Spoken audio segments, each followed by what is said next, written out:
Your brain is deliberately trying to ignore you. This is not just a guess. You woke up this morning and you know what you wore yesterday. You remember where you went on vacation last year. But when you look at the first 3 years of your life, there is nothing there, a complete void. And what I'm about to tell you now is that the familiar explanation the scientific world has been putting forward for years is a lie. They used to say your brain was too small back then, not fully developed, and therefore unable to store memories. But that is not true. Your brain was recording everything at that time. Every sound, every face, every feeling. The memories were there. Only one thing made them disappear. And when you learn what that thing is, you will never be able to look at your own mind the same way again. In the 1980s, psychologist Carolyn Rowe Collier from Rutgers University conducted a very simple but powerful experiment. She attached a cord to the ankles of infants just a few months old. The other end of this cord was tied to a toy hanging above their heads. When the babies moved their legs, the toy would move too. The babies noticed this, and not only did they notice it, when they were brought back to the same place days later, they immediately started making those same movements. A 2-month-old baby was able to hold onto a memory from a week earlier. Think about that. So your brain was not empty during that period. Memories were being formed. They were being recorded. But at some point, they vanished. To understand this, we first need to go deep into the brain. There is a small region in your brain called the hippocampus. This region acts as a bridge that transfers every moment you experience into long-term memory. The things happening to you right now pass through this bridge and become permanent. But in infancy, this bridge has not yet fully formed. The connections between the hippocampus and the cortex are only completed somewhere between the ages of 2 and 4. So, while the brain could form short-term memories, it could not transfer them into permanent storage. It was like a container with a hole in the bottom that could not hold water. Everything entered, but nothing could stay. However, stopping at this point would leave the picture incomplete, because this is only half of the story, and the other half shook the scientific world in 2014.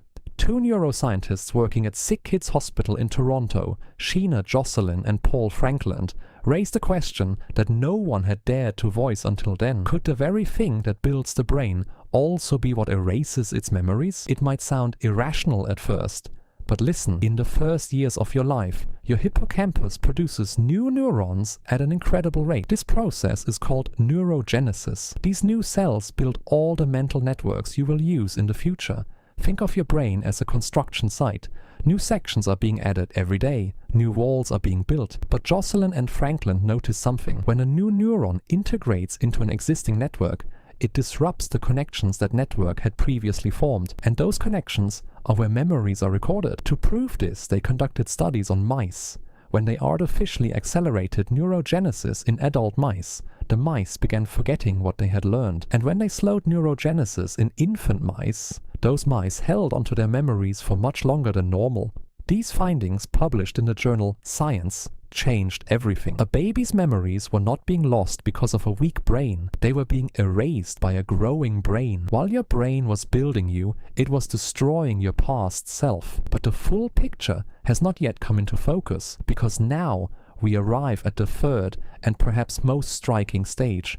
To store a memory, you must know that the event belongs to you. In other words, you need to have a sense of self. You need to feel that you exist as a being of your own. And this feeling is not present at the beginning in a newborn brain. Research conducted by developmental psychologists Mark Howe and Mary Courage in the 1990s made this clear. There is a classic experiment for this. A tiny red mark is placed on the baby's nose, and then a mirror is held in front of them. Babies younger than 18 months reach toward the child they see in the mirror as if there is someone else in front of them. But after 18 months, the baby touches their own nose directly, meaning they understand that the reflection in the mirror is themselves. And this moment of self-recognition corresponds almost exactly to the period of autobiographical memory when we begin recording the story of our lives. In short, without a you, there could be no memory belonging to you. Without the main character of the story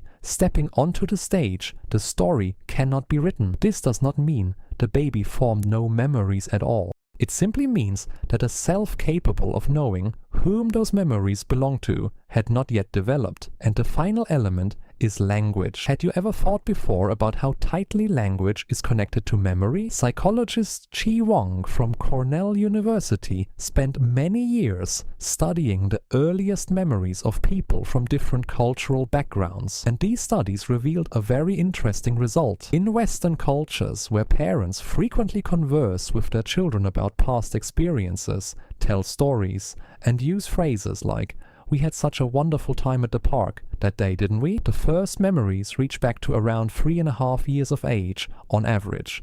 But among the Maori people of New Zealand, the situation is quite different. The Maori have a culture that places great importance on personal history and oral tradition. The first memories of individuals raised in this culture go back to around 2.5 years of age on average, a full year further back.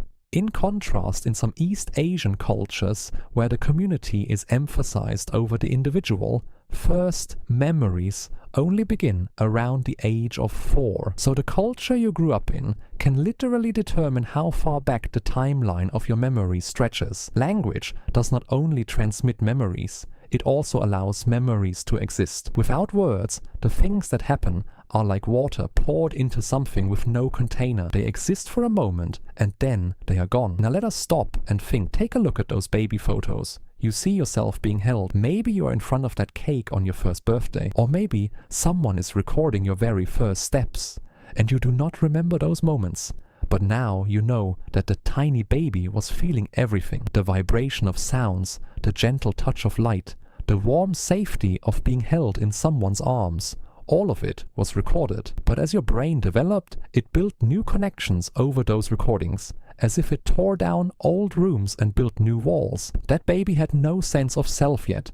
There was no language either. Without those things, the memories could find no ground to hold on to. And this question should disturb you. Is the baby in that photo really you? The same body? Yes. But that entire way of thinking was unraveled, thread by thread, and rewoven from scratch. That baby's feelings, thoughts, and memories physically ceased to exist. And you today were built on top of that destruction. It is completely natural for this to unsettle you, because everyone who asks this question gets stuck right at this point. If the me from that period no longer truly exists, then from what moment did I actually become me? Your brain did not erase you, it brought you into existence. And to accomplish that, it had to eliminate someone else. That emptiness is not just a missing memory, it is the price of your existence.